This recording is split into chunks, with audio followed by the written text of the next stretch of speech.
qual que é o segredo para a gente trazer uma resposta para a sociedade?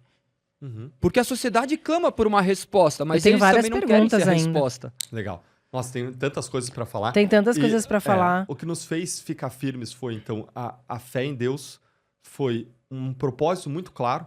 Existem várias pesquisas sobre o propósito que mostram que um propósito claro traz não só boa saúde, mas traz direção, traz sentido e traz resiliência. E o apoio das pessoas. Sem o apoio das pessoas, a gente não chegaria a lugar nenhum. A gente não acreditaria sequer na possibilidade de seguir lutando pelas causas em que a gente acreditava. Então, as pessoas estarem conosco ao longo do caminho foi algo essencial, muito importante. E quando eu olho para frente, Galego, como você traz como mudar essa realidade, a Lava Jato, para mim, foi uma sucessão de aprendizados. Ao mesmo tempo que a gente trabalhava na arena pública, lutando contra esse sistema de corrupção que se auto-perpetua, que coloca dinheiro da saúde, da educação, da segurança no bolso dos corruptos, e ao mesmo tempo coloca nas campanhas para que eles perpetuem o seu poder e continuem nos explorando, ao mesmo tempo em que isso acontece, que a gente lutava contra esse sistema, eu fui aprendendo várias coisas. Foram caindo minhas ingenuidades. Primeiro, eu escutava muito falar que o sistema político era muito corrupto, mas eu não sou muito inclinado a teorias da conspiração, gosto de ver evidência. Então, eu vi acontecer diante dos meus olhos, eu vi confirmou. como funciona. Hoje, confirmou ou não? Não é uma suspeita, hoje é claro. E depois de tudo que o sistema fez contra a Lava Jato para destruir os instrumentos de combate à corrupção, eu não tenho dúvida nenhuma de que uma das âncoras do desenvolvimento do nosso país, que segura a gente para trás, que freia o nosso desenvolvimento, é a corrupção sistêmica do ambiente político. A gente precisa avançar contra isso.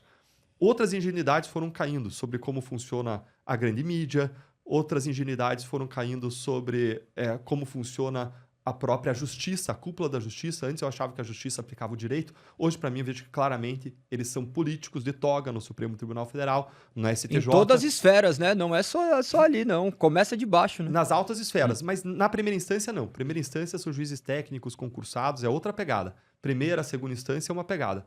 Já Brasília é muito contaminada pelos interesses políticos. E como que a gente muda essa realidade como cristão? E quando a gente fala disso, a gente está falando de impactar uma série de temas. Se você, cristão, se preocupa com a defesa da vida, contra o aborto, se você se preocupa em lutar contra a descriminalização das drogas, contra a legalização do jogo de azar e dos cassinos, se a gente se preocupa com a corrupção que faz o nosso povo sofrer, que mata de tantas formas, se a gente se preocupa com a impunidade que quebra a regra de justiça de que o governo deve existir para promover justiça, a visão básica cristã, está lá em Romanos 13. Se você se preocupa com a visão de que o criminoso é uma vítima da sociedade, que é uma visão deturpada da realidade, é uma visão que tira o pior do ser humano e não o melhor do ser humano. Se a gente se preocupa com o avanço de uma visão que quer tirar a religião da esfera pública, empurrar para a esfera privada, se a gente se preocupa com a perseguição contra a fé, contra a liberdade de expressão religiosa, se a gente se preocupa com a perseguição que hoje existe contra a direita e contra a liberdade de expressão de tanta gente que está sendo censurada a partir de decisões do Supremo, o Twitter saindo do Brasil, uma coisa escandalosa. Isso só aconteceu em países que são ditaduras no mundo.